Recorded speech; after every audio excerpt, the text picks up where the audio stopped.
Hello, welcome everyone to another episode 474 Aussie Tech Heads. It is the 11th of February 2016. How good it is of you to join us here for another week and another show full of stories that interest us all, hopefully.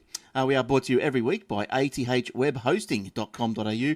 If you need some web hosting in the Australian arena, dial that up on the interwebs, athwebhosting.com.au. Australian servers and economical prices. All right. Now, we have joining us this week, we've got Shane. Hi, Shane. Hey, Glenn. How are we? Good. How's it been going? Yeah, I'm getting better and better each day. I'm still not 100%. I've still got a big kind of wound-looking thing, like I've been shot in the back of my leg. But other than that, I feel all right. Are you still doing antibiotics? Yeah, I'm on oral ones now. I went to the docs today and just to sort of get her to have a look at it and see how things are going, and she was fairly happy with it, and she gave me another repeat of the antibiotics, so that would make a week of intravenous antibiotics and 2 weeks of oral antibiotics. Jeez. Nasty stuff. Nasty business. Nasty business. Yeah. All right. And we've got back this week Eric. Hi, Eric. Gentlemen. How you doing? Good evening. Good. What's going on with you? Oh, where do I? Oh, no, I'm not gonna whine. Nothing to complain about. Nothing to see here. Moving along. You will have. All right. Let's get into some. Give me time. Yeah. Look, a couple of stories. You'll get right into it. I've got one here for you that probably right up your alley.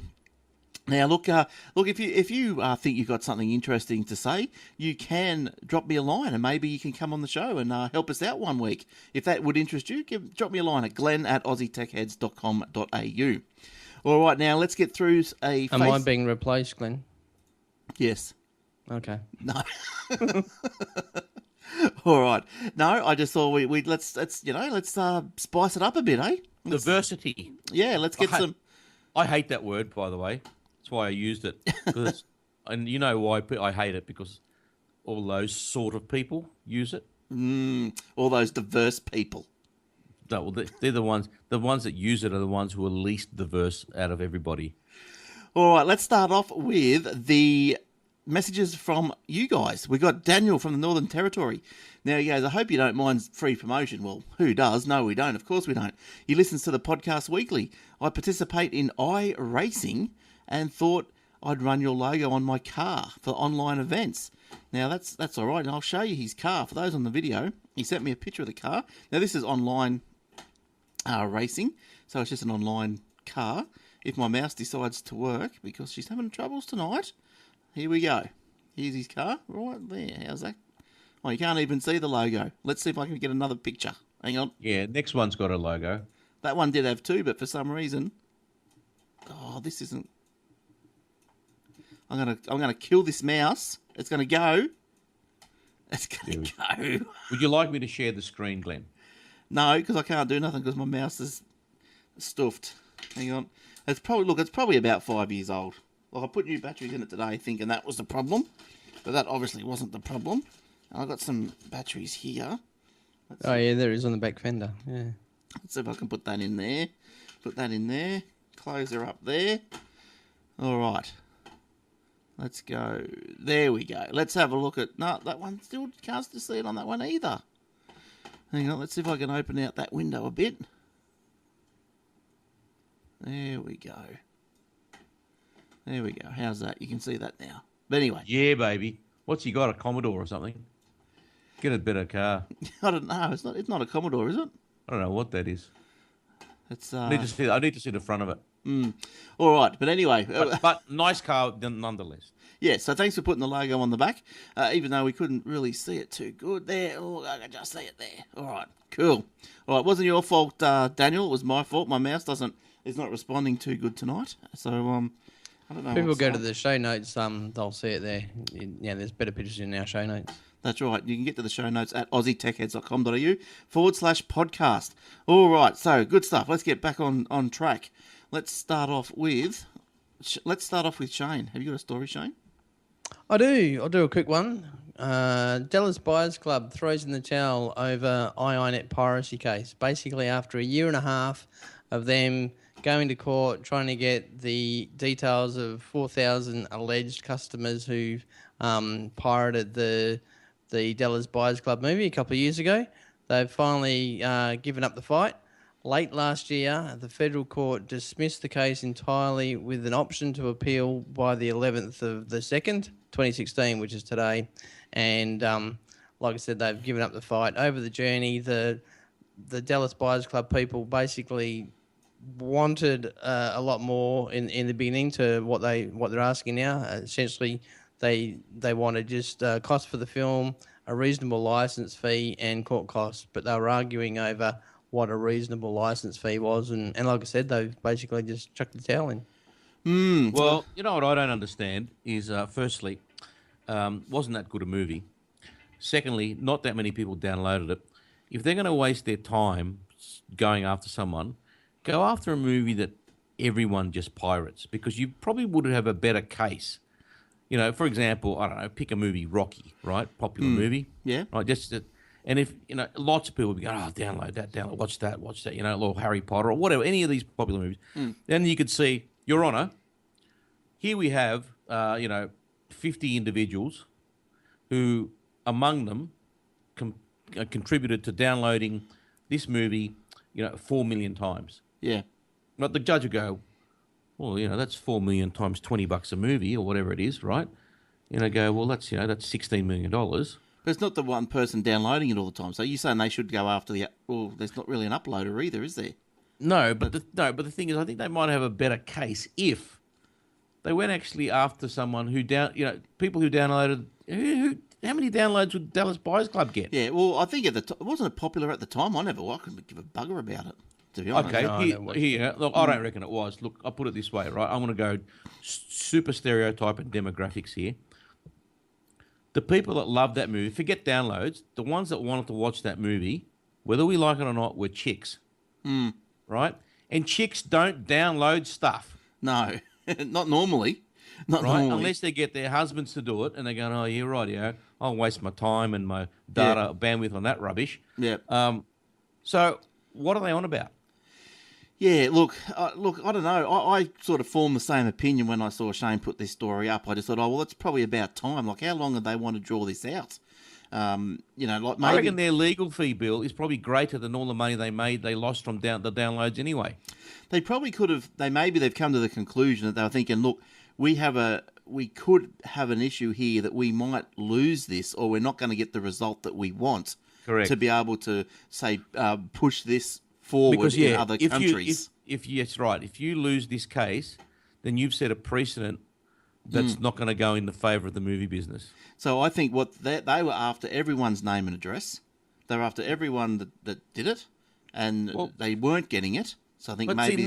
But I doubt if iiNet would even know who those people were. Well, they would, because they were given the IP addresses of the downloaders, which apparently you track through the torrent system. You can see, if you ever do torrent, you can see other IPs that are, floating around getting little bits and pieces, or where you're getting your little bit from, and all this sort of stuff. Yeah. So, there's probably some little dude sitting there, I don't know, with his little pad and pen, writing down all these IP addresses. And Great job. We're gonna sign up for that. Yeah, good. You go for a few pencils. And so you'd just be sitting there, and they'd send the list off they go, all right, well, where's this IP address? Oh. With torrent, though, what you're downloading is, correct me if I'm wrong, you're downloading a movie, but it's made up of many, many different uploaders. Yes, that's right. Right? So how do you pinpoint exactly? Because you might be downloading, for example, right? Here's a classic case. I don't know if this is correct or not. Just say a movie went for an hour, but there was enough seeders, I think they call them seeders, right? Yeah. On there. Yep. That you got 30 seconds off each seeder and you made up your movie, right?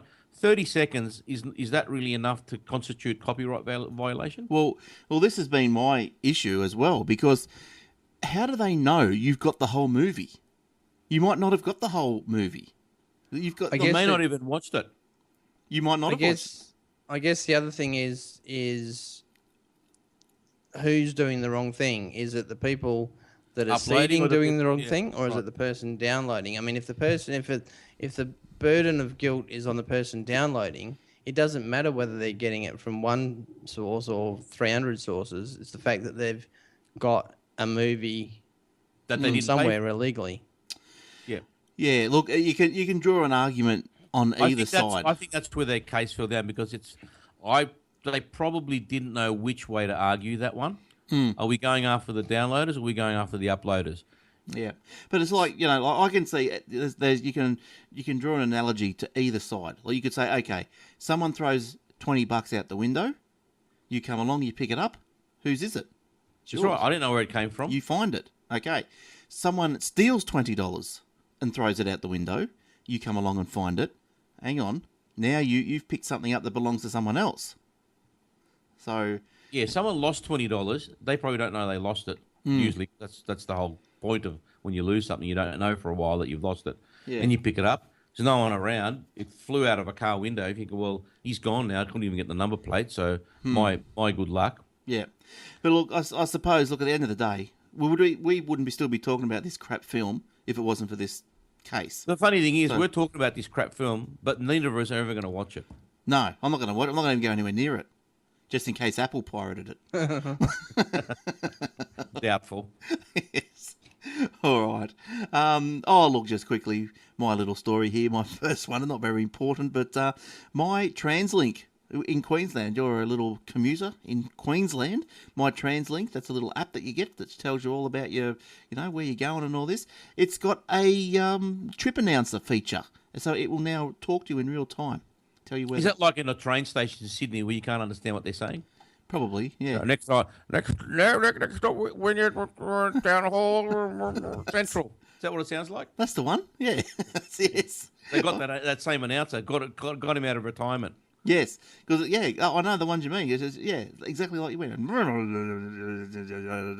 Martin Place. Yes.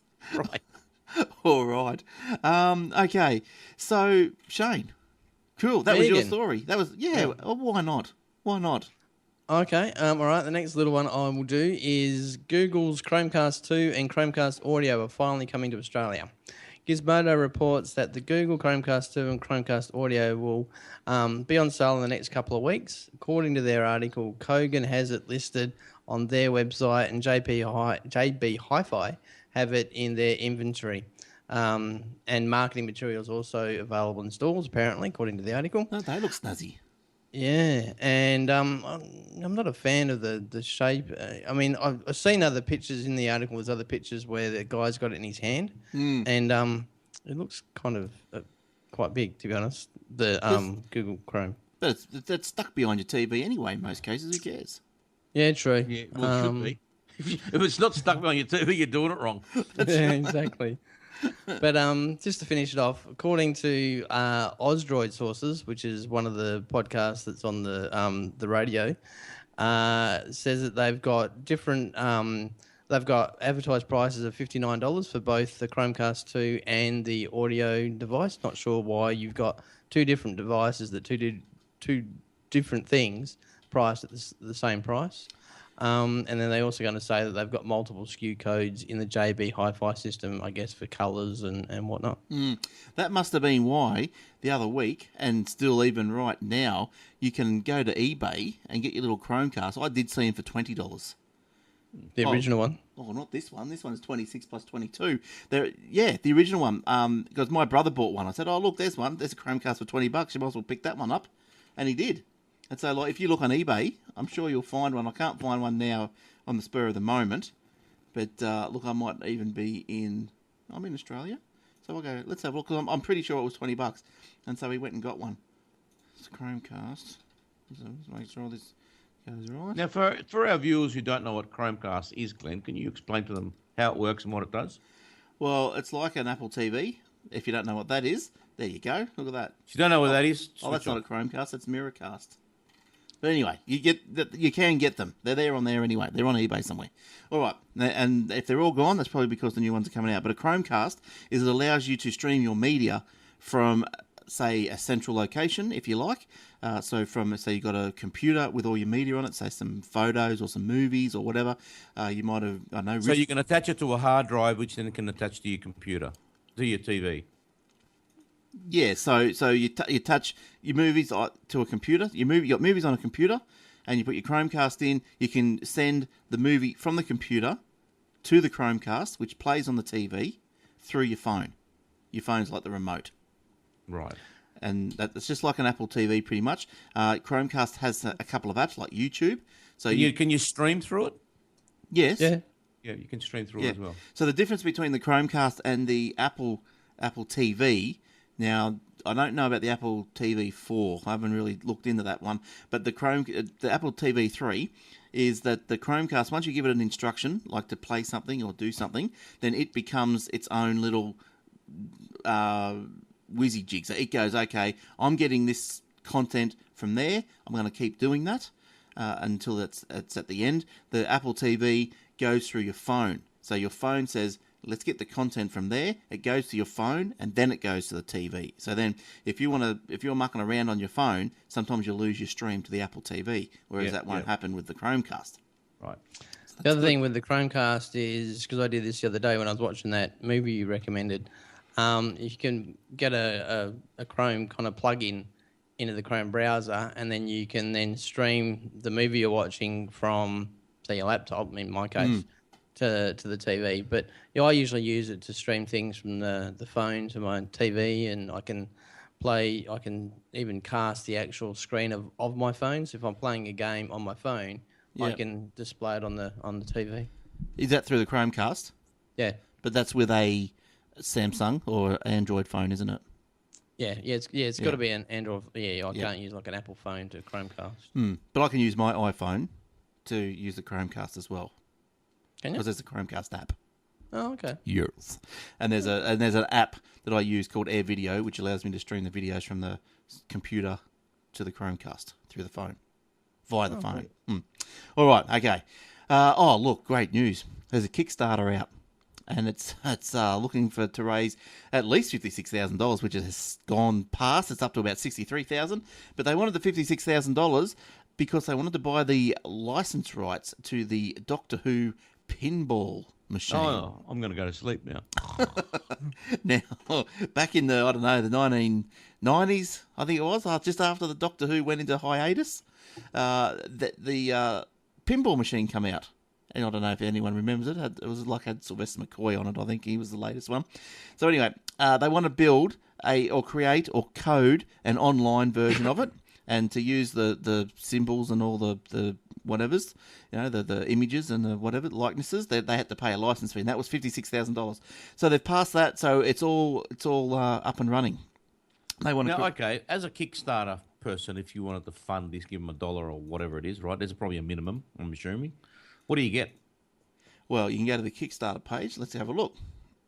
What do you get? I know what you get. You get the game because I'm not a fan of these crowdfunding. Why? Only because they're not. Are they shareholders? Are they people that get your goods in return for giving you some money? It's a very grey area. Okay, so here we go. So There's no certainty. If you pushed $1 or more. It says here, don't have much to spend, but still want to help the cause. All we ask is that you donate $1 and share our Kickstarter on your local social media pages. You have our gratitude, plus the satisfaction of knowing you've helped make the preservation of this amazing table possible. If you put in $7 or more, get the Doctor Who pinball table on a single platform of your choice. If you put in $10 or more, get the Doctor Who pinball table on a single platform of your choice, plus your name listed as a bronze backer in the game credits. Well, that's attractive. For $10, that's attractive. There'd be quite a few people though. If you $15 or how many so far? 226. So you probably get a little bit lost in the well of bronze. You'll have to outbid them to get at the top of the list. Get the pro version, $15 or more, pro version of the game. Blah blah blah. $17 or more. Everyone above plus the new updated Doctor Who pinball table single. This version will also include all new art and audio featuring the latest Doctors. Well, there you go. So, okay, now it starts getting better. $20 or more, 2 platforms, and it goes on. Let's go right down to the big granddad. Oh, geez, I'm glad I didn't read all that. 2,500 or more. Oh, no one's put that in. I'd buy your company for that much. Get everything above, plus an invitation for you and 5 friends for the special Doctor Who pinball party. hosted at the Fairsite Studios in Big Bear, California, transportation not included. Of course not. A framed picture of you and the Farsight team at the party. Whoopie Yeah, doo. but you got to get there. You and your And- 5 mates, that's 10 grand, $12,000 before I even eat. Yeah, that's right. But still, like, you know, some of these Kickstarters, like, you might be right into whatever it is. So if you're right in there, you think, oh, that's a cool little invention. I just need to have something. I would rather be a backer that try and commercialise this rather than just give money away. 'Cause that's all you're doing, money away. Yeah, thanks. All right. Make a note. Okay. 21, 24. Got to do that. Eric swears again. All Yeah, right. well, it's emphasis. It suits, and Let's it's go. Look, I'll do another one because it's one that you can get your teeth stuck into. The ACCC is to pursue Apple good. for bricking iPhones. Good. Now, this is something different to what we touched on a little bit earlier this year. I think even we were talking about how, you know, they bring out the iOS 9 and all of a sudden your iPhone 4S weren't working and it started getting bricked, but now it's gone. They've gone one step further. But this is a step further. Now, this could be getting a bit dodgy. The ACCC, everyone knows who it is, will be querying Apple on its practice of deliberately deactivating iPhones that have been repaired by non-Apple service providers. So what's going on is that if you take your little Apple iPhone into, I don't know, Joe Blogs down the road because you've got a faulty button, and you think, oh well, look, he's pretty cheap. He said he'd do it for $20. So you go down the road, get your button put in, and then Apple finds out, bang, iPhone's bricked. They go, you can't do that, and they'll brick your phone. Well, there's two. I can see two sides to this, and they're both wrong as far as Apple goes. First one is, if your phone's under warranty, why you wouldn't take it back to Apple, it's beyond me. But that's beside. Well, the say point. it's not under warranty. Say it's an old one. Well, I'll cover both sides, right? To show you that Apple are wrong on both occasions. If it's not under warranty, it clearly states in their terms and conditions that if your phone gets repaired while it's under warranty at a third party, you lose your warranty. Okay, we all accept that. But that's lose warranty. That's what's warranty. It doesn't say, and by the way, we're going to brick your phone. No. Right? Because I think that's pretty normal, isn't it, throughout all warranties? All warranties, regardless of whether it's a... You can't take something. If my engine blows up in my car and I don't take it to where I bought it and I take it to someone else, well, then it voids my warranty, and I accept that.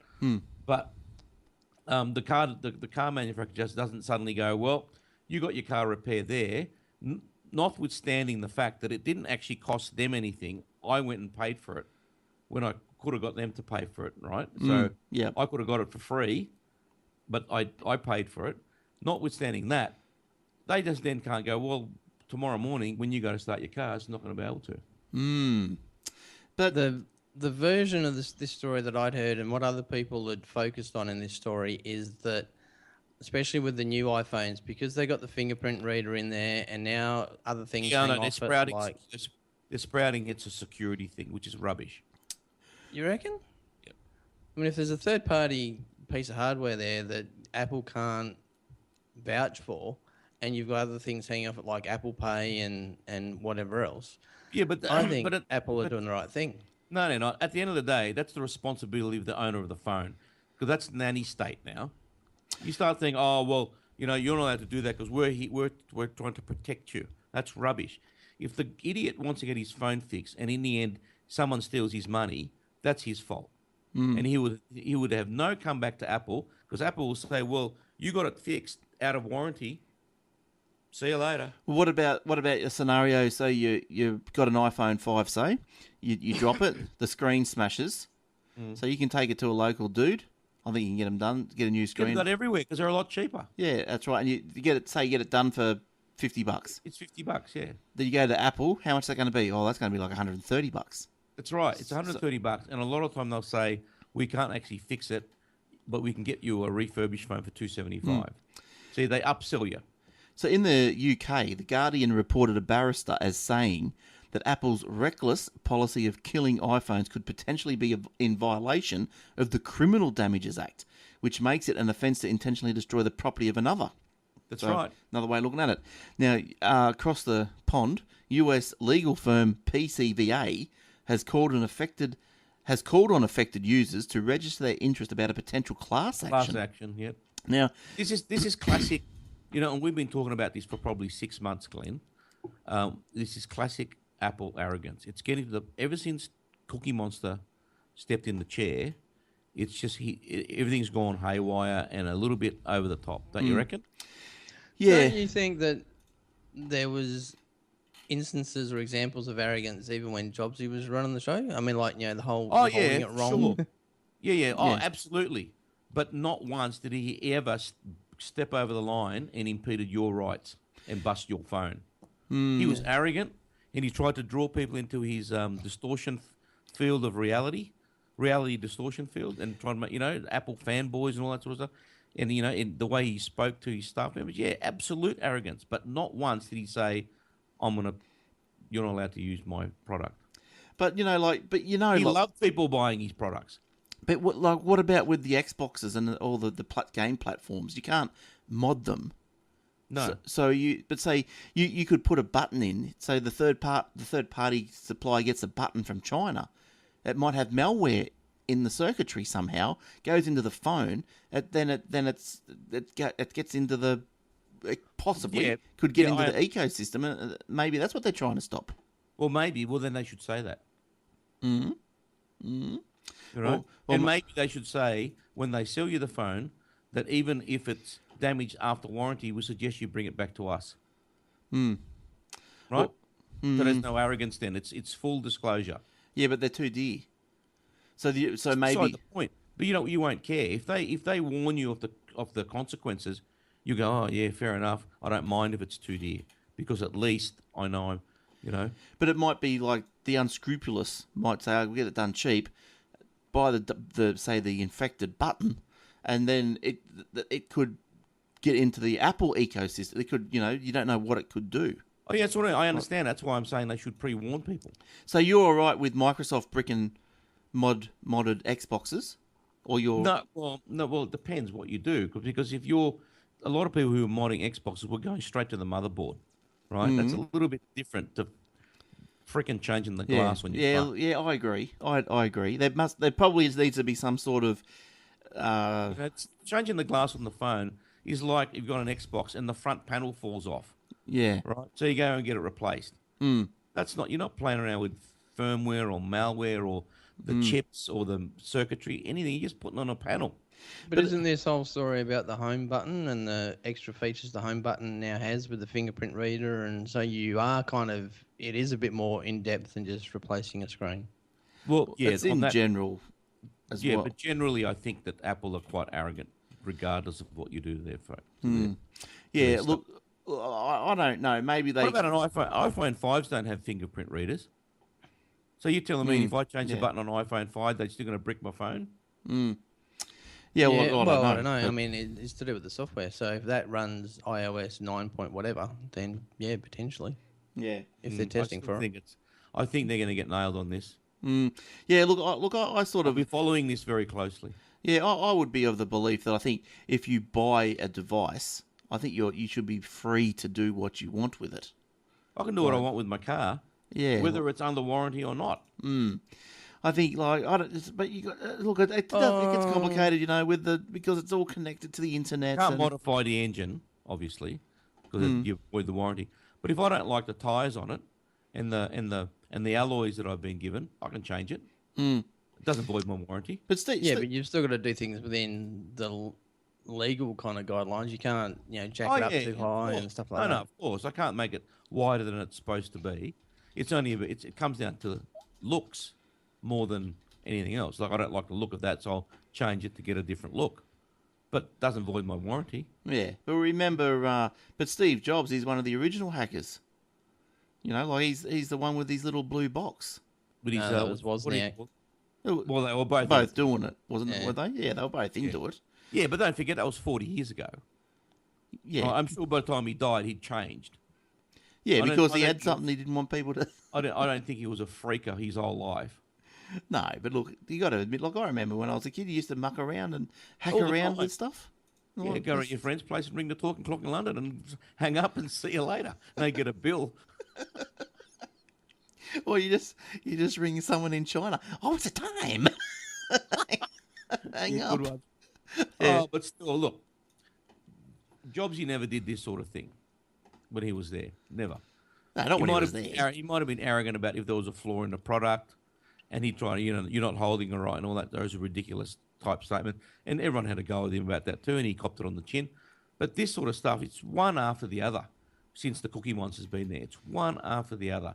The arrogance, the complacency, the she'll be right, the we're better than you, and they don't. Last week, Google overtook them as the most valuable tech company. Do you know that? Yes, or Alphabet. Yeah, well, Yes. it's still Google. The Google head office. Yeah. That's So, it's on the other side of your campus now, aren't you? yeah. Well, Eric, you're still down on them. All right. No, I like their products. I'm recording this show on one now. Same here. I've got two phones that Yeah. belong to them. But I call a spade a spade. You want to Cookie Monster has to go. You want to put your own button on if you want to put your own button on. Well, I wouldn't personally, right? But I reserve. To me, if someone had, you got the freedom to put your own button on. I wouldn't do it myself because I'd like it done properly. But if someone wants to put their own button on, let them. Well, maybe what they should do, maybe this is the solution, right? And then we'll get off of this one. But maybe this is what should happen. Okay, we've supplied you physically with the physical componentry. You can have that, right? Do with it what you will. However, if you do modify that in any way, you won't be able to use our iOS anymore. Yeah, that's right. Well, look, here's another way of doing it. I suppose that's essentially what they're doing, but the iPhones, they've all got their own connectors, right? yeah. That connector will not work with any other phone, right? Yep. So, the buttons that they make, they should make it like the connector that it will only work with the iPhone. So, in other words, they make the button in a specific way that if you get a button from a third party, it just won't work. Isn't that the Right. same as bricking the phone? No, it's not the same as bricking the phone at all. No, because you just go, oh, well, that button didn't work, so I'll go down and buy the... Because the guy, digital what one. will happen is Apple will say, if you want your phone repaired, the components have to be components that where we source it from. If you go to a third party, it will not work. It's like when you buy lightning cables from eBay for $1. Yeah. Like, they don't work. No, mine started off working, and now they don't. Yeah, they just don't work. Yeah. And so what that it drives all the shonky operators off. So people start. Well, we're not doing repairs anymore because the components we get don't work with your phone. Right. So these phones that are getting bricked, is a possible solution for them just to go down and get the proper home button, or is it too late at that No, point? it's too late. late. Yeah, apparently the Which Apple is stores in itself. can't unbrick There it. Once it's bricked, it's There bricked. should be a back door that only Apple know about that allows you to unbrick it. You say, look, okay, I'm sorry, I screwed up. You fix. If you've got a comment to make on our show, you can do it on the Facebook. Just drop us a line at facebook.com/Aussie Tech Heads, and you can comment about the Apple business or comment about this one. Optus is the most complained about telco. Oh, duh. Yeah. Now, Not Optus, this week they weren't. no. But look, I've got a story. The reason I pulled this out, normally, who cares? We all know We all know rubbish. they're rubbish shit. But they received 5.9 new complaints per every 10,000 people. So that is the highest of any of the telcos. Telstra came in second with around 4.9. And Not far behind. No. I reckon I made up for about 4 of those last week. I made up for about 2 out of Optus's. All And right. I'll tell you why. Oh, well, I'll finish this. Telstra recorded 4.9, Vodafone 3.5 new complaints per 10,000 services. Now, Amaysim, Australia's 4th largest mobile telco, which is apparently an Optus 4G reseller. Okay. Still rubbish. So Optus is getting 5.9 new complaints, okay? I don't have to say it to 10,000 all the time, but Optus is getting 5.9 complaints. The Optus reseller, Amaysim, is getting 0.7 complaints. That's per 10,000, less than 1. Now, okay, that begs the question, are they complaining about the fact that they can't get through to talk to somebody, that service, that sort of service, customer service? Or are they complaining about the fact that there's bad coverage Signal and service. Yeah, coverage. Well- what are they complaining about? it has to be they're complaining about the customer service. Yeah, I would have thought so Because- because their signal service, they Obviously, unless okay. it's okay. Well, because unless Optus are selling to Amacium the better product, and they're So it keeping wouldn't the be. rubbish products for themselves, which doesn't make any sense. No. So, look, I'll tell you, I'll briefly go through my story. I went to a little old lady's place last week. She was like 85. The modem... Also better to see you with, Glenn. Yes. Yeah. I said, ooh. Now, she was 85. The modem, her Optus modem had died. I said, look, I'll ring up and I'll get you another modem, get them to deliver you one, blah, blah, blah. So I got them to deliver one, and I said, look, I'll come back the next day or whenever the modem comes in. I'll come back and I'll hook it all up for you, okay? Because I know you won't be able to do it. So anyway, she goes, oh, yeah, that'd be nice. Thanks very much. And so I organised them. But while I was there trying to talk to them, you get onto the technical support. You'll be waiting for 30 minutes before someone picks up, okay? I waited 50 minutes, and I got to hang up. And then, okay, that. so then I rang the next day. I said, finally got through. And so organised a new modem. New modem came, sweet. No problems. So she rings up. She goes, oh, the modem's come, Glenn. Can you come and help me fix it up, please? So I'd go over there. And I said, oh, have you got your username and password? Oh, no. I said, right, okay. Well, have you got any paperwork? Oh, yes. And so she shows me the paperwork, had a username, password, but guess what? That didn't work. So I'm thinking, okay, I got to ring Optus again. So I ring him up, and you go to the technical support, and it's, you got about half an hour wait. So I think, right, okay, I'll go to sales. Okay, sales. I'll go to our website. You'll see what we got for sale. Right, hung up again. I'll go to what was it? Billing. Go to our website, log in, and you can do all your billing problems there. Okay, right. So I ring back again. I go, okay, who's going to talk to me? Who can I get to talk to me? So I ring back and I go, okay, I'm moving house. You can organise that through the website. So I'm going crazy. I went, right. And so I rang back again and went, cancel. And so guy picks up. Hello, can I help you? I went, right, you're right. kidding me, aren't you? Yeah, I'm leaving you. Yeah, Yeah, you are exactly. kidding me. So I said, mate, where... Cancel or sales, you'll get an answer straight away. Yeah, and I said, listen, we're trying to get a username and password. Now, you're in cancellations. You've probably got access to the record. We needed just the username and password, something quite simple. He goes, I can't really... Well, I can't really do that, but I'll put you straight through the technical support. 50 minutes. I was there. 50 minutes. How come they couldn't get the password? All she got to do is give a date of birth and her address and do security checks, and they can reset her password. Yeah, they wouldn't do it. Didn't want to do it. Why? So, 50 She minutes. was right there. Didn't you put her on the phone? Yeah, they knew. But he wouldn't do it. He says he'd put me straight through. That's why I wait. I think, Why did he give you a reason? That's just not his department. Can't help you with that. Okay, well, did you finally get through the technical support? 50 minutes, I hung up after 50 minutes. Oh, that's right. Yeah. I had to hang up. So anyway, I said, listen, the modem, look, cut a long story short, I came back home. I waited 30 minutes again. So I got someone after about 45. I blasted them, and I said, listen, you want to ring this lady right now with the username and password. But the thing that just gets me is you just cannot talk to people. You could not. No. I could not talk to anybody about this issue. And when you do talk to them, they're robots. They've got a script in front of them. Yeah. And if you throw them a curly one that's off script, they do not know what to do. They are trained. Well, they're not trained. This is the problem. They're trained not in customer service, even though that's what they call themselves. They are trained into following procedure and not to think for themselves.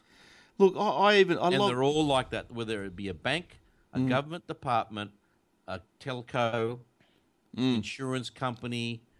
They're trained to follow a script and not think for themselves. Yeah. Look, when I said we've been waiting for so long on the phone each time, the guy goes, oh, well, there's been problems in Sydney. And I said, I don't care. Not my problem. That's don't care, problem.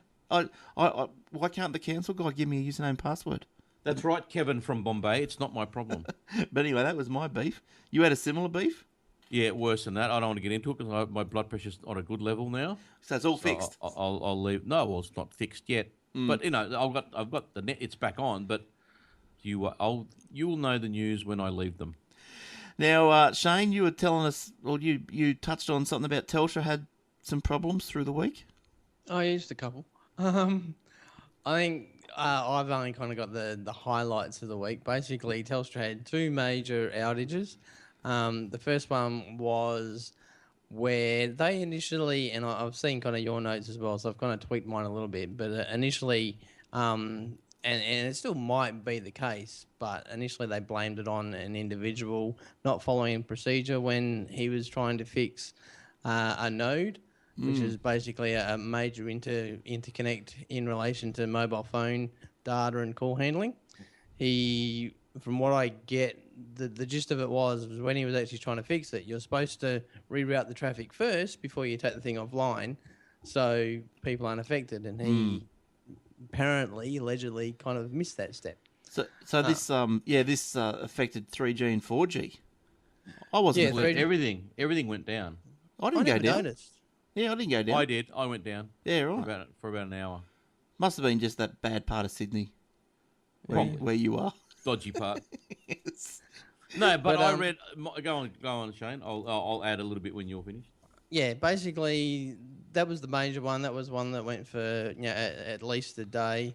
They finally kind of got the thing sorted. Their kind of sweetener, I guess, for the want of a better word, is where they're going to offer free data for people on Sunday. And Ridiculous. People are jumping up and down saying, well, why offer free data on Sunday, which is probably one of your quieter data days anyway, when the actual issue happened during the week? And why did you take so long to even offer anything? And then there's also people jumping up and down about how the spokesperson for Telstra has essentially thrown some poor person under the bus and blamed it on them kind of individually. Joe the Node Man. Yeah, exactly. Remember that guy, that Joe the cameraman that bagged out Shane Warne? Yeah. It was him. It was. And then the only other thing I was going to touch on just briefly is that it had a second outage a day or two later where it was affecting broadband customers where they weren't getting to particular websites, mainly websites that were hosted by Bluehost, HostGator and HostMonster. And apparently that was due to a failed router. But again, I'm not sure why you've got one point of failure of one. If a router goes down, you should have redundancy in place to automatically switch the traffic and keep things That's up. right. And it wouldn't even need any human intervention. Those bloody Zen routers. I don't know. Well, look, more on what Shane was talking about just now. There's a comment here. This operations consultant says, seeing Telstra Chief Operations Officer Kate McKenzie, that's her name, Kate McKenzie, remember everyone, placed the blame for the outage on one individual was nonsensical. Mr. Newman has studied how failures are caused in complex systems, including websites and financial trading systems, and said that all humans made mistakes. A normal human being making a simple mistake shouldn't be able to cause this massive outage. You should have automation, checks and balances, which they obviously didn't. Another concerning thing was the strange doublespeak, okay, blah, blah, blah, and about throwing him under the bus, all that sort of stuff. He said it came down to this blame culture creates a very toxic work environment, which is true, and said that it will lead employees to cover up their mistakes in the future, which means you're going to have an Optus situation where it's just rubbish. Yeah, look, I just picked up when Shane was going through his part where he's saying everyone's jumping up and down. People jump up and down because it's just the thing to do these days, isn't it? It is. Like, did you jump up and down, Eric, when you lost? No, I actually didn't. Not on this one, because I thought, oh, well, it's down. Both my phones are down. Then there's something going on. Then I got on the internet status, and there it was. Yeah, on the down. status update. It's down. So, and it goes down every now and again. But just, it says here, it speaks to a lack of understanding of how failures occur. She's having a go. This guy's having a go at this woman. Looking for a single cause of failure is like looking for a single cause of success. It's about the system you create. It's not about individuals, which I reckon he's right about that. Yeah, and look, and as far as being, they were too long to take. They took too long to give free data, and then they give it on a Sunday. What do people want? Do they want a free phone? Oh, maybe. Yeah, okay. I want a car. Yeah. What do you want?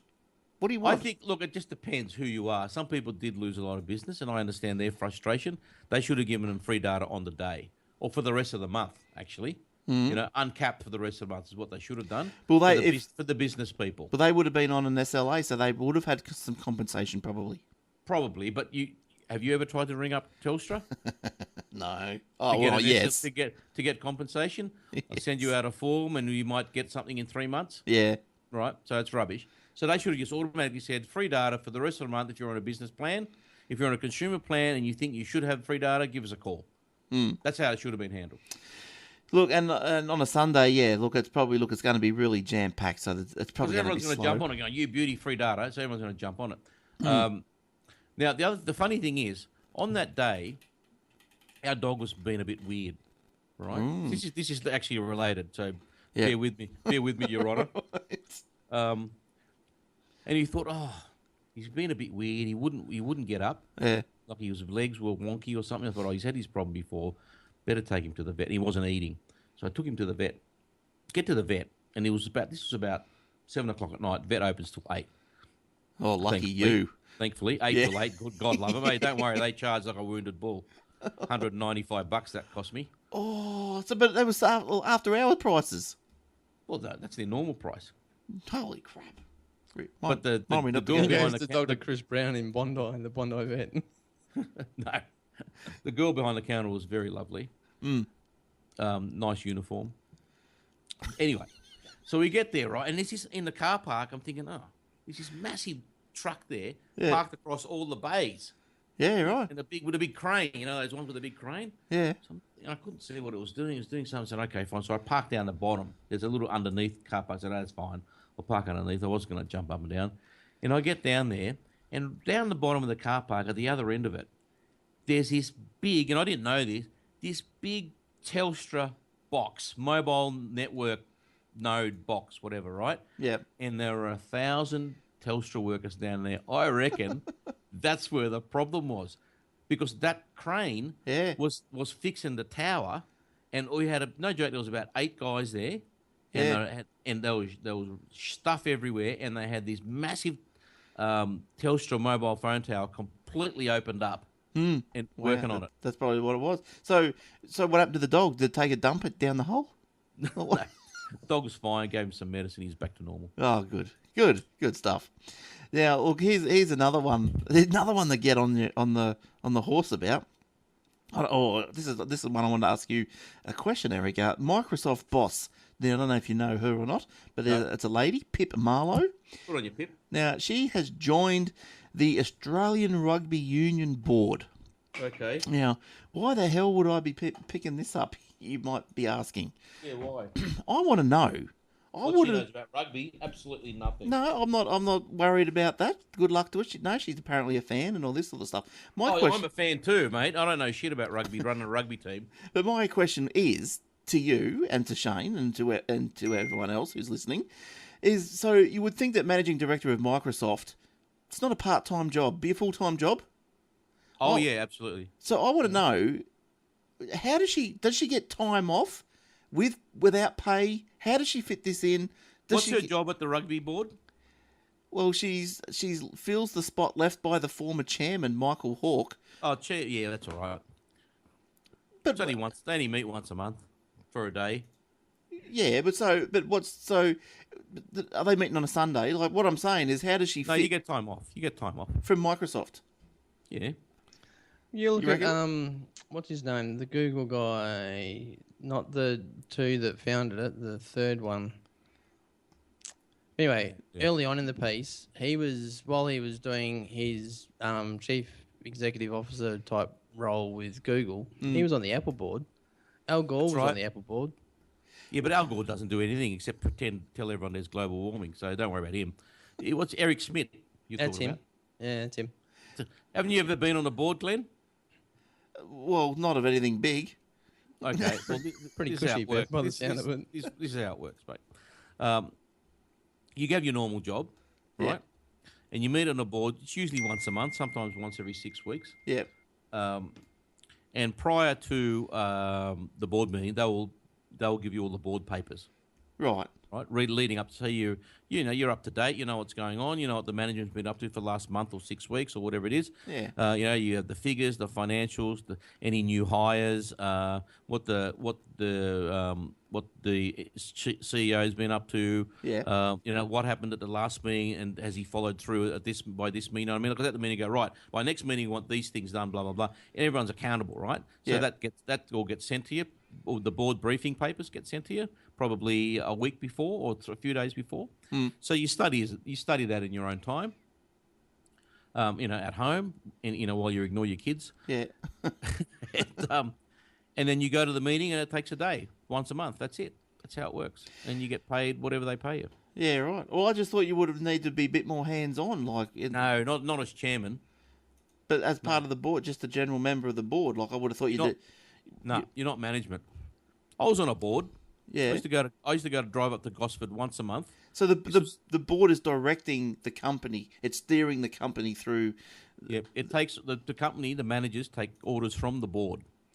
Right? Some board members are they're executive board members, which means they work there as well, right? Or there's non-executive board members, which means they're not working there, right? Right. I was a non-executive board member. Look, I don't know if you've ever seen the show, and I'm not even sure what channel it was on, but someone put me onto it, and I had a look at it. I don't know, you have a look on YouTube or wherever. But it's called The Prophet, the Profit, and he's apparently a billionaire, very rich fella, and he'll go into businesses that are struggling, going to close, whatever, and he'll make them a deal. He'll, like, say he went into a car buying yard, 1-800 car sales or something. So he goes in there and he says, "Look, I can see why this place doesn't make money." He says, "I'll come in. I'm going to tip $250,000 into it, but I need, say, like 20% of the future income and all this sort of stuff."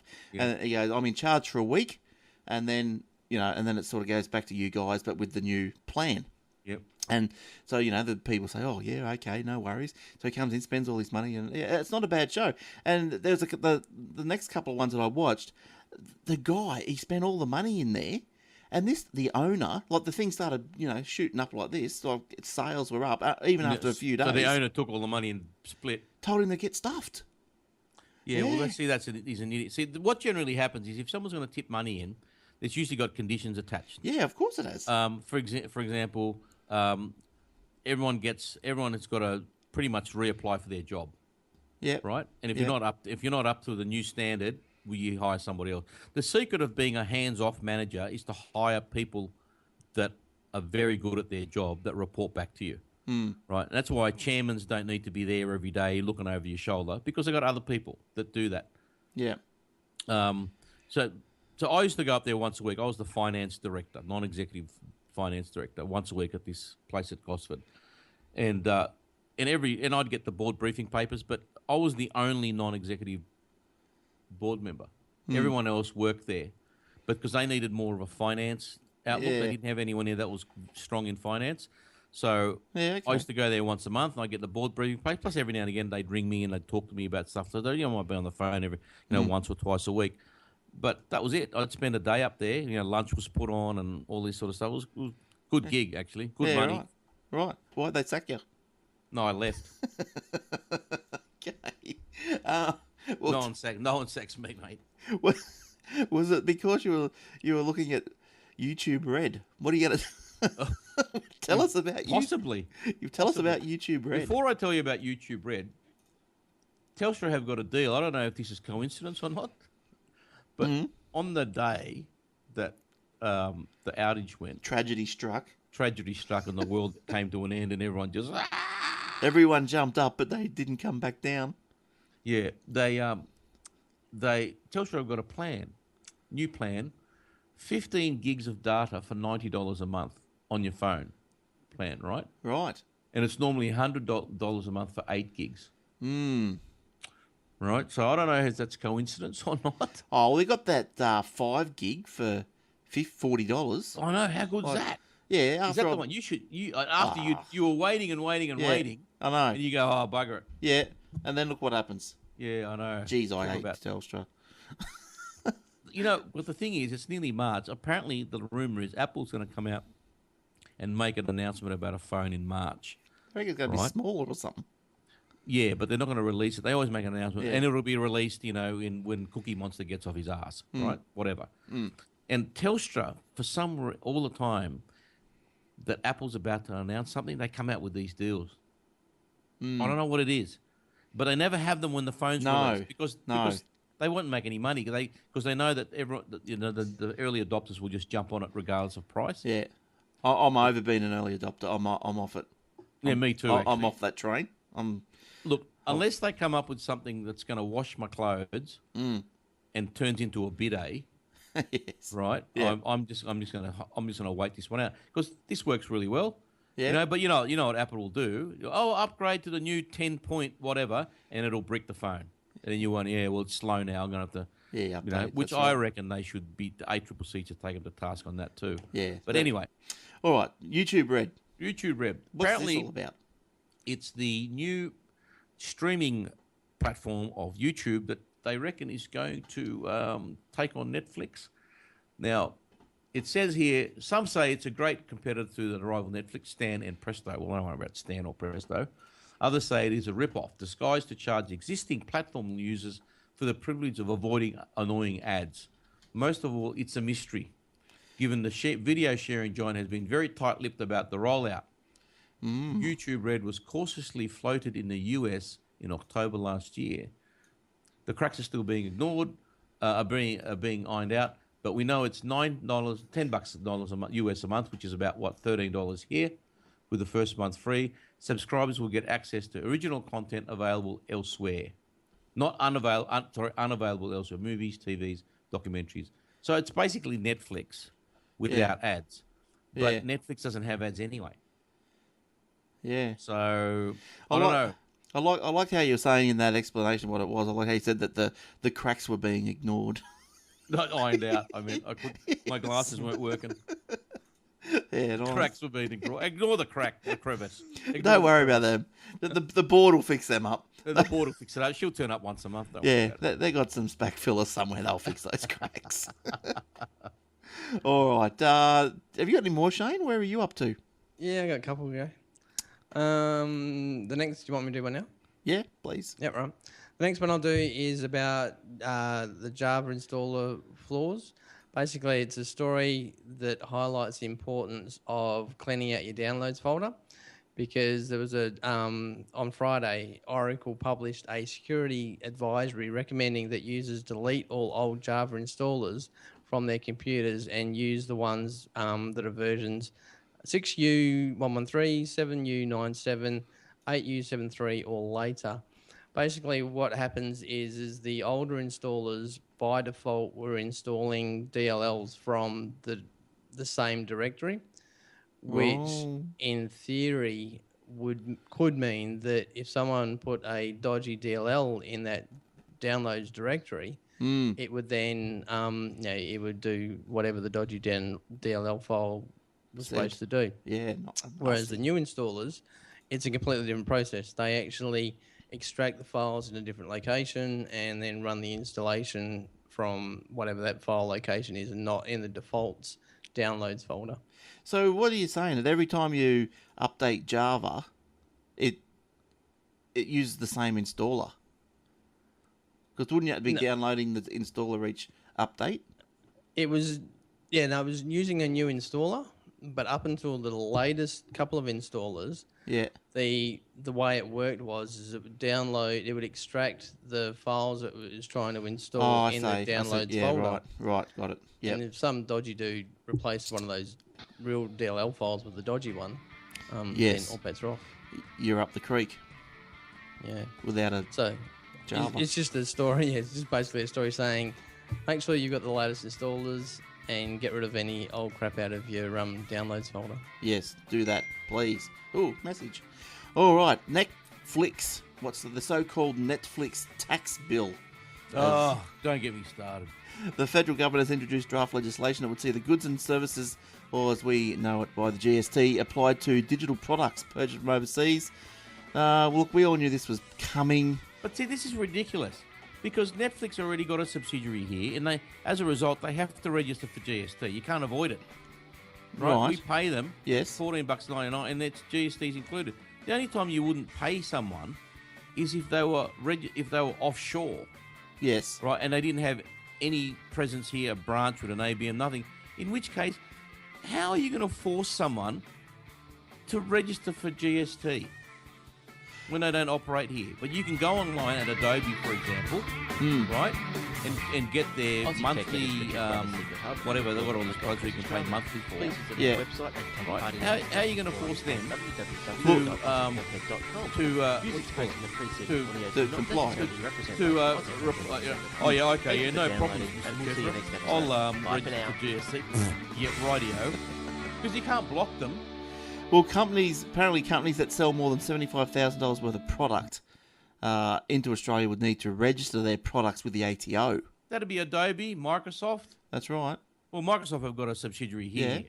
right? So that's fine. The request But there have been days gone by in the past where Microsoft didn't have an online subsidiary, and you used to buy straight from Microsoft in US dollars. Look, I think it's just that's just the way it's going. Like, when you say you install WordPress or whatever, for your little shopping cart or whatever, or no matter where you go, like you install whatever, what location are you? And it comes up, the whole world comes up. But all this is probably will just start built into all these applications and everything. The government expects around 100 overseas digital vendors. They won't. No one's going to sign up. Well, they're going to have to start blocking them somehow. You can't. You can't block someone from. You can't block someone from being trading.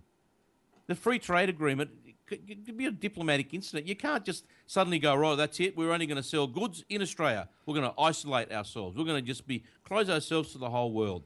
Right? North Korea. We're going to be North Korea. Well, Right, so what's next? We're going to stop selling cattle now to Brazil and to China and Indonesia because because they're overseas. This is just a backward-looking thing. You know what they should be doing? I think what they Should be doing is this: stop taxing everything and start cutting your spending. Yeah, that's the big reason problem. they're bloody raising taxes is because we're running out of money. Yes, you are, because you are spending $150 billion a year on welfare. $150 billion. That is ridiculous. But the government wants to. Well, look, don't get into all that. But look, it says companies that sell more than $75,000 worth of products need to register. Well, I suppose that just to me they're just going after the big end of town, and I suppose if they're a But they're not gonna reputable comply. company, They will not comply. You can't force them to comply. No way. There's no way you can force them to comply. well, no, Especially if it's the digital download. If you're buying physical goods, right, they can stop you at customs and say, well, we can't release this until you pay us your GST for a physical good under $1,000, right? If that's what they bring in as well. I think they did that already, didn't they? They tried to anyway. they might have, yeah. Because prior to that, as anything $1,000 just goes straight through. But let's just say that everything that comes in has got a value that's more than $1. You got to pay. You go pick it up at the post office. Sorry, you got to give me 10 cents GST, and they pass it on, right? Yeah. So the poor customs agent or the freight forwarder or the post office is now suddenly a tax collection point for the ATO. Yeah, which that's right. means they're doing more work, and the ATO is not going to be reimbursing them because I'm going to hire somebody now, right? Which they should. And Yeah. secondly, but if it's a digital good, how can you enforce it? You cannot enforce that. Well, it would be interesting to see how they're gonna roll this out then. Like, It's not going to happen. It's going to be a laughing stock. These people are hopeless. They're worse under Turnbull than they ever were under Abbott. Seriously. I don't know, but all right. Well, let's get on to something a bit funnier. No, I just want to kind of go Yes. into this in a little bit more. Yeah. Not specifically about this, but when you sort of say they're worse under Turnbull than Abbott, I was thinking about this in relation to just IT type stuff. I mean, you've got ministers in charge of areas that they don't really have a background in. So who really is running the show? Is it the next level down, the advisors and whatever else, or? The public Look, servants. they do tend to hire. The people get given these portfolios, and but they tend to hire people that know what they're talking about. Generally, not all people. Not some people think they know everything and they think they're the smartest people in the room and they don't hire anybody and that's why they fail. The government's But- like the board, Correct. Okay. say. So, just because Turnbull's changed, it doesn't necessarily mean that everything else is going to change. If you've got the same advisor kind of level people in there. It depends. Some people like to hire their own advisors. Oh, okay. Depends on the individual. Yeah. Yeah, so I don't know, and I suppose as a leader can probably choose the path a bit, forge a path a bit easier than what, say, the Minister for Health can. Well, he's the leader, he's forging his way through. But it's not the government the government wants to cut spending. It's everyone else that doesn't want to. Well, it's the Senate. They say it's the hostile Senate, but while they're saying that, on one hand, they still keep spending money, giving out money. Oh, we're going to give 50 million here and 50 million. Just stop. Yeah. If you can't get cuts through the Senate, stop giving money out. Right? Yes, they probably deserve it more than other people, but you think, well, I've got to give it to them because they deserve it more than these other things that we're trying to cut these things that aren't deserved, and we want to give it to these people that are. But well, you got to live within your means. Sorry, in a household, if I've got $10 and I want to buy something for 20, it's going to have to wait. Well, that's right, but it's not their money, so spend And it's not away. their money. And this is why they waste it, because it's not their money. It's easy to spend someone else's money. Oh, yeah. It's the greatest socialist con in the world. When it's not your money, it's easy to spend. Can you give me some of yours to spend? I know exactly what I want to do with it. Yeah, me too. If you gave me your money, mate, I just wouldn't call you. No, well, you'd call me next week because you'd run out pretty fast because I haven't got That's much. right. All right. Victorian police want to shoot GPS trackers at fleeing cars. Here's one for you. Oh, right. It's like the little dart guns you get in the super cheap or somewhere. Pretty funny. So police officers in Victoria have put forward a case for GPS tracking devices to be shot onto cars speeding away, so they don't have to do the chase thing. Oh, they just know where they are. We know where he's going. It's all right. We'll just sit here and have a smoke and a beer, and then he'll just park the car somewhere. We'll just go and get him. The fool. I pity the fool. Yeah. The idea is, blah, blah, blah. So there you go. I thought that was pretty funny. And, look, just quickly, the Australian PPC1 cable has been cut. It's out of action until March. Now, you might be saying, Does anyone care about that cable? not really, but it's still a big cable. Isn't that according to that map? Isn't that the cable that connects Perth up with the rest of the world? Is it? Is it Perth? It's the orange one, right? I'm colourblind. I can't see. I had to try and work that one out. It was too hard. The PPC-1 is Pipe International Submarine Cable connecting Australia to Guam. The cable spans 7,000 kilometres and initially links Australia directly to Guam. So if you're hosting a web page in Guam, you might be out of luck. You gotta hope it's not Telstra. You're going to get free data on Sunday. Providing international carriers and operators a new and competitive opportunity to interconnect other systems to Australia. So in 2 short years, this PPC-1 cable went from a concept to becoming Australia's first independent submarine cable. So this thing's been cut somewhere between Sydney and the United States, around Guam. And it's not going to be fixed until March, early March. After receiving an alert that a submarine line card for the cable had lost its payload, TPG engineers and the provider's infrastructure vendors found a fault about 4,500 kilometres from Guam. So traffic rerouted over Southern Cross and Australia-Japan cable systems. So if you think you find, I don't know, look, I tried to follow that line.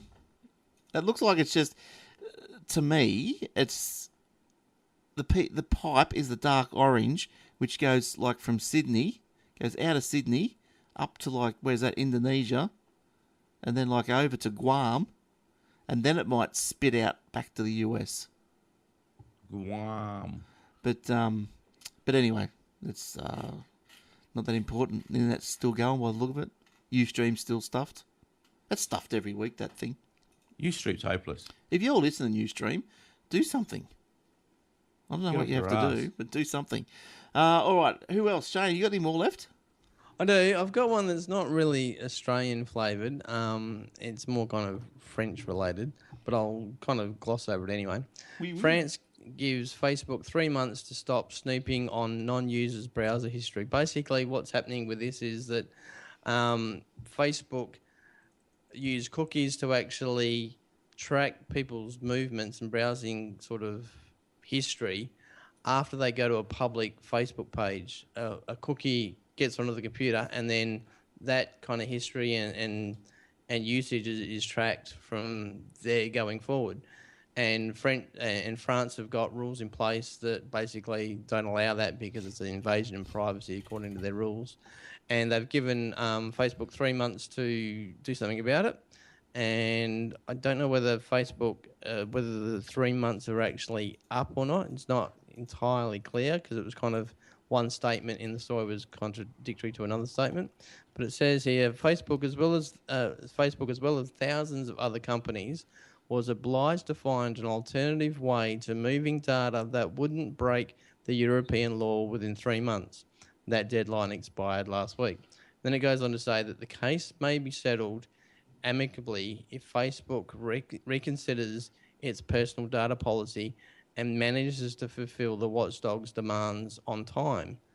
But, the sentence before basically said that they've already run out of time. So not 100% sure the ramifications, but it was an interesting story to sort of say that, it just highlights the different laws in the world that these international companies have to try and kind of navigate. Just because they're based in the US, if they want to operate in another country, they've got to an extent, comply to those laws. But then, Eric, that comes back to what you were saying about the Netflix tax. How is France going to stop Facebook from doing stuff? No, they can't. So why is Facebook give a shit? Well, they don't. That's why they've ignored it for 3 months. Oh, dear. All right. Look, have you got any more, Eric? Because I've got one more. No, I'm done. You done, Shane? Yeah, I'm done. All right. Thousands are flocking to the Malware Museum, and you can too. You come out scratching. You might. Come out all itchy. An online archive of old computer malware has attracted more than 100,000 visitors since it's launched a few days ago. I was going to say something there, but I can't. Some of the software showed an animation or message. Others invited the infected user to play a game. The malware it all dates from around 1980s and the 90s. The versions online have been stripped of their destructive capabilities, but show the messages they would have displayed within emulator windows. There's a link in the show notes. It's been put up at thearchive.org. The curator's personal favourite is a virus called Casino, which overrode a crucial part of the computer's file system, but took a copy of personal files and then offered the user the opportunity to win them back. Casino was a real problem, the curator said. Who works at the? Who cares where he works? At the time, the advice was you lose nothing by playing. In the early 1990s, very few people had backups, so you had lost your files anyway. Dun, dun, dun. In 2016, very few people got backups. Yeah, that's right. Nothing's changed. So there you go. How'd you like all your files to be removed? And that's this game of chance to get them back. It's like the precursor to crypto lockup. I know. It sounds a bit like it, doesn't it? It does. It does indeed. All right. I think we've reached the ends. We've run over time. Everyone's sitting in the car. Going home. Yeah, they're already home, but we hadn't finished, so they're just in the car listening to the end of the show. If you want to... Let's keep them hanging for a little bit longer. Let's keep talking for half an hour. So how you been, Glenn? Yeah, good. How's it been? Do you mind waiting while I just go to the kitchen for a bit? No, I've got these corns on my toes. All right. Get us at youtube.com/Aussie Tech Heads. You can get to the webpage and the show notes at aussietechheads.com.au/podcast and the paper twice a day, aussietechheads.com.au/paper. Don't forget the aussietechradio.com. 24/7, wall to wall, back to back, never stops, never ceases, no ads, just amazing tech shows. You don't get to see Glenn's corns on his feet this week either if you just do the audio version. That's right. Why does the video want to see him? I don't have any anyway. But I got one on my back though. How do you get a corn on your back? But anyway, Come on. Cut You- that out. cut it out. Yeah, out of your back. Nah. And Yeah, if you can follow us on Aussie Tech News on Twitter. Some little news stories that if you follow Aussie Tech News on Twitter, it'll pop into your Twitter feed, so that's all good. You can follow just the main show or me at Aussie Tech Heads. And yeah, once again, if you've got something you want to say, you think you want to jump on the show and have a go with us, just send me an email. You got to have Skype, a camera, and a headset at least with a microphone, at least, Yes. and good internet. that's right. At least ADSL. Please do a speed test. After you list this, hello, viewers. Test your speed, and you must be getting at least 5 megabits down and 0.75 megabits up Yeah, to participate. that'd be preferable. All right, cool. Alrighty, good to see you again, Eric. Thanks for coming in. No worries. We'll see you again next week, hopefully. And Yes, indeed. Hopefully. same to you, Shane. Hope your leg continues to improve. We'll Me see. too, yeah. But no, I should be here next week at this stage. Good stuff. Jobs forbidding.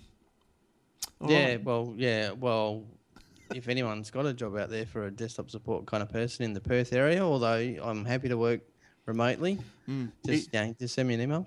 He's pretty good on the typing. He's got 8 fingers on one hand. Fast. He has. Fast. and as. in Perth, that's classified normal. That's right. There's no money for that. He just goes fast.